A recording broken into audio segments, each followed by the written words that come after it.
I've been professionally diving with sharks for over 4 years. And I'm gonna tell you guys about some of my favorite moments. In that situation where I had the 2 tiger sharks approaching me, you sort of have to decide which one to address first. And that typically is gonna be the one that's gonna be closer to you.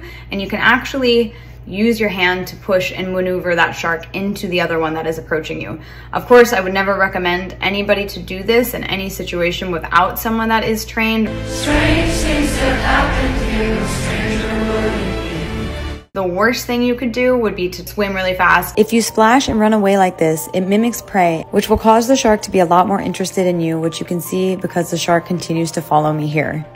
The best thing to do in this situation is to turn and face the shark, give them eye contact, and then with larger species like tiger sharks, push them down on the top of the head to create that extra space. I have never been bitten by a shark. This is one of the largest tiger sharks that I've personally interacted with. She is over 16 feet in length. In this video, I have actually a totally different approach. I'm gonna go underneath her and my hand is still out. I'm actually using it to continue creating space. If I don't have that hand out, she's very easily able to just turn right back down and give me that head-on approach if she wanted to. Another thing that's really cool is that sometimes the sharks will actually drop their teeth. Sharks are constantly replacing their teeth throughout their life. You have that quick second to kind of dive down really quickly and grab the tooth, but it's actually kind of dangerous.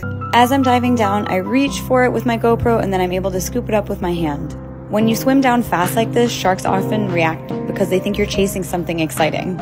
And you can see all of the sharks giving their full attention to me. They're like, what did you catch? What do you got? What's going on? So they're so curious about what I'm doing. All my ladies, pop your backs with it, with it, drop with it, lean with it, rock with it. So sometimes we get lucky here in Hawaii on the North Shore of Oahu. There will be a really big aggregation of sandbar sharks and Galapagos sharks both. But it's really cool being in the water with so many different sharks. This shark kept checking me out. He was attracted to the white on my fins. Sharks are often attracted to higher contrast colors, so that can be colors like whites, yellows, orange, bright pinks, bright blues. So one of the tiger sharks that we get to see all the time, really often, which we're so lucky to in this season, she unfortunately has a broken jaw.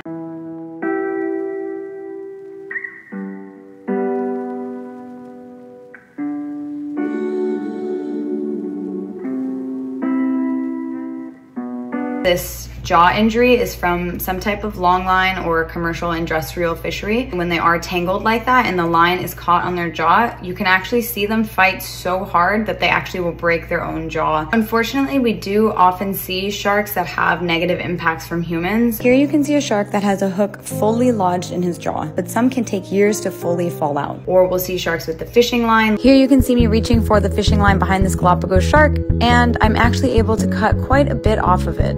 And you can see that it was actually about 15 feet of line. Even certain sharks that have, for example, pieces cut off. That it is probably from a human, whether that be from a boat, but it is even more likely that someone personally cut off the top of the shark's fin. If you're really scared of sharks, one of the main things that I could tell you to do would actually be to swim with them if you can, in a capacity where you're gonna have a safety diver, someone there that is able to watch your back with a professional. Swimming with them, seeing they're not gonna just charge you and try to eat you, very different than the movies and the Jaws perception of sharks.